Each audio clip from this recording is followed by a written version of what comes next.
இந்த ப்ராஜெக்ட்டுக்கு தேவையான hardware காம்போனன்ட்ஸை first சொல்லிடுறேன்.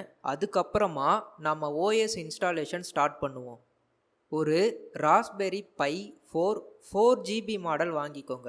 ஒரு 32 GB கிளாஸ் 10 SD கார்டு ஒன்று வாங்கிக்கோங்க.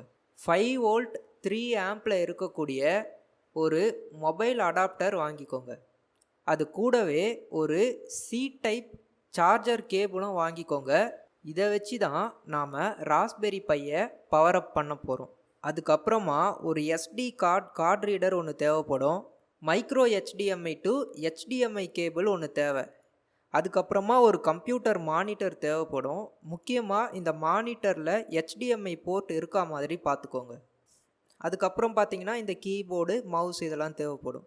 உங்கள் மெமரி கார்டை எடுத்து கார்டு ரீடரில் இன்சர்ட் பண்ணிக்கோங்க. இப்போது கார்டு ரீடரை உங்கள் விண்டோஸ் பிசிலேயோ இல்லைனா லேப்டாப்லேயோ கனெக்ட் பண்ணிக்கோங்க. ஒன்ஸ் கனெக்ட் பண்ணதுக்கு அப்புறமா உங்களுடைய ஃபைல் எக்ஸ்ப்ளோரரில் கனெக்ட் பண்ண மெமரி கார்டு காட்டுதான்னு செக் பண்ணிக்கோங்க. அப்படியே மறக்காமல் இன்டர்நெட் கனெக்டடில் இருக்கான்னு பார்த்துக்கோங்க. ஏன்னா இந்த ஓஎஸ் இன்ஸ்டாலேஷனுக்கு முழுக்க நமக்கு இன்டர்நெட் தேவைப்படும். உங்கள் விண்டோஸ் பிசியில் ஏதாவது ஆன்டிவைரஸோ இல்லை விண்டோஸ் டிஃபெண்டரோ இருந்துச்சுன்னா டிசேபிள் பண்ணிக்கோங்க. ஏதாவது ஒரு ப்ரௌசரை ஓப்பன் பண்ணிவிட்டு ராஸ்பெரி பை இமேஜர் அப்படின்னு டைப் பண்ணி என்ட்ராய்க்கோங்க. இதில் ஃபஸ்ட்டு அஃபிஷியல் லிங்க்கு உள்ள போயிடுங்க.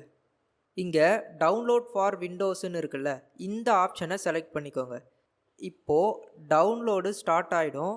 ஒன்ஸ் டவுன்லோட் முடிஞ்சதுக்கு அப்புறமா ரைட் கிளிக் பண்ணி ரன் அஸ் அட்மினிஸ்ட்ரேட்டரை கிளிக் பண்ணுங்கள். Okay, next. இங்கே ஐ அக்செப்ட் த அக்ரிமெண்ட்டை சூஸ் பண்ணிவிட்டு நெக்ஸ்ட்டு, திரும்பவும் நெக்ஸ்ட்டு. எனக்கு டெஸ்க்டாப் ஷார்ட்கட் தேவை, அதனால் செலக்ட் பண்ணிக்கிறேன்.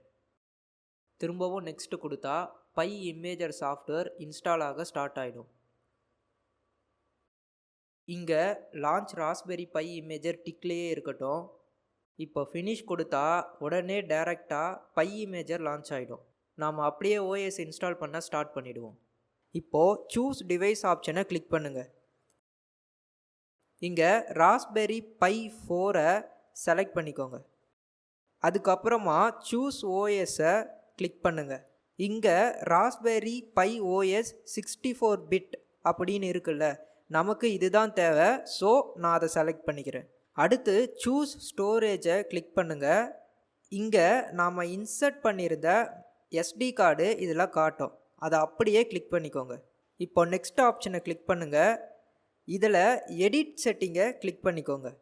இதில் செட் ஹோஸ்ட் நேமில் ராஸ்பெரி பைனே இருக்கட்டும், அதை அப்படியே விட்டுருங்க. யூசர் நேமில் நான் தானியங்கி அப்படின்னு கொடுத்துக்கிறேன். உங்களுக்கு என்ன விருப்பமாக இருக்கோ அதை இங்கே நீங்கள் கொடுத்துக்கலாம். பட் இதுக்கப்புறம் வரக்கூடிய பார்ட்டில் நம்ம ப்ரோக்ராமில் சில சேஞ்சஸ் பண்ண வேண்டியிருக்கும், இங்கே நீங்கள் கொடுத்துருக்க நேமை பேஸ் பண்ணி. ஸோ நான் என்ன சொல்கிறேன்னா, உங்களுக்கு தேவைப்பட்டுச்சுன்னா நீங்கள் நேம் சேஞ்ச் பண்ணிக்கோங்க. அப்படி இல்லைன்னா இந்த நேமையை கூட நீங்கள் ஃபாலோ பண்ணிக்கோங்க. பாஸ்வேர்டு உங்களுக்கு என்ன விருப்பமான பாஸ்வேர்டோ நீங்கள் கொடுத்துக்கலாம். பட் யூசர் நேமையும் பாஸ்வேர்டையும் மறக்காமல் நோட் பண்ணி வச்சுக்கோங்க. இந்த SSIDயில் உங்களுடைய இன்டர்நெட் கனெக்ஷனுடைய நேமை கொடுக்கணும். அது நீங்கள் கனெக்ட் பண்ணி வச்சுருக்க லேனாக இருக்கலாம், இல்லை ஒய்ஃபையோட நேமாக இருக்கலாம், எதுவாக வேணா இருக்கலாம். அதனுடைய நேமை இங்கே கொடுத்துக்கோங்க.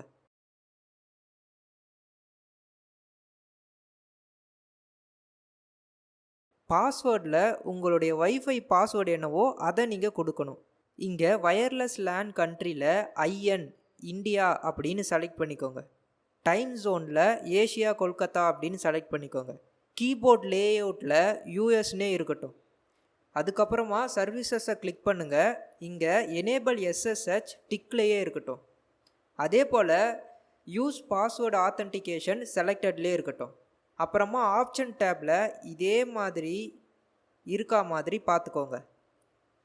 இப்போ சேவ் பட்டனை கிளிக் பண்ணுங்கள். இப்போது எஸ்ஸை கிளிக் பண்ணிக்கோங்க. டேட்டாலாம் எரேஸ் ஆகிடும்னு வார்னிங் காட்டுது. இப்போ திரும்பவும் எஸ். இப்போது ஓஎஸ் இன்ஸ்டால் ஆக ஸ்டார்ட் ஆகிடுச்சு. இது ரொம்ப டைம் எடுக்கும்ன்றதுனால நான் கொஞ்சம் ஸ்பீடாக ஃபார்வர்ட் பண்ணிடுறேன். இன்ஸ்டாலேஷன் முடிஞ்சு வெரிஃபை ஆகுது. இதுக்கு மொத்தமாக 10 மினிட்ஸ் கிட்ட டைம் எடுக்கும். இதையும் நான் வீடியோக்காக ஸ்பீடு இன்க்ரீஸ் பண்ணிடுறேன். இன்ஸ்டாலேஷன் முடிஞ்ச உடனே இப்படி தான் உங்களுக்கு டிஸ்பிளேல காட்டும். நீங்கள் ஜஸ்ட்டு கேன்சலை கிளிக் பண்ணிவிட்டு க்ளோஸ் பண்ணிவிட்டு இங்கே திரும்பவும் கேன்சலை கிளிக் பண்ணிவிட்டு கண்டினியூவை கிளிக் பண்ணிவிட்டு க்ளோஸ் பண்ணிவிடுங்க. இப்போது எஸ்டி கார்டில் கம்ப்ளீட்டாக ஓஎஸ் இன்ஸ்டால் பண்ணியாச்சு. சிஸ்டமில் இருக்க கார்டு ரீடரை அன்பிளக் பண்ணிவிட்டு அதில் இருக்கக்கூடிய எஸ்டி கார்டை எடுத்து உங்களுடைய ராஸ்பெரி பையில் இன்சர்ட் பண்ணிக்கோங்க. இப்போது HDMI கேபிளில் மைக்ரோ பின் இருக்கக்கூடிய சைடை எடுத்து ராஸ்பெரி பையில் கனெக்ட் பண்ணிக்கோங்க. அதே போல் நார்மல் HDMI போர்ட்டை எடுத்து உங்களுடைய மானிட்டரில் கனெக்ட் பண்ணிக்கோங்க. USB போர்ட்டில் கீபோர்டு மவுஸு இதெல்லாம் கனெக்ட் பண்ணிக்கோங்க. அதே போல் பவர் கேபிளை இன்சர்ட் பண்ணிவிட்டு சுவிட்சை ஆன் பண்ணால் ராஸ்பெரி பை பூட் ஆக ஸ்டார்ட் ஆகிடும். இந்த ரெட் கலர் இண்டிகேட்டர் க்ரீன் கலரில் விட்டு விட்டு பிளிங்க் ஆகும். அதை வச்சு ஓஎஸ் ப்ராப்பராக பூட் ஆகுதா இல்லையான்னு நம்மளால் கன்ஃபார்ம் பண்ணிக்க முடியும். இப்போது டிஸ்பிளேவை பார்த்தீங்கன்னா தெரியும் ஓஎஸ் பூட் ஆகுது. இதே போல் தான் ப்ராப்பராக நீங்கள் ஓஎஸ் இன்ஸ்டாலேஷன் பண்ணணும். கம்ப்ளீட்டாக ஓஎஸ் பூட் ஆனதுக்கு அப்புறமா பார்க்க இப்படி தான் இருக்கும். இதுக்கப்புறம் வரக்கூடிய பார்ட்டில் தான் நாம் பாட்டுக்கான வேலையை ஸ்டார்ட் பண்ண போகிறோம். So stay connected. Thanks for வாட்சிங் திஸ் வீடியோ.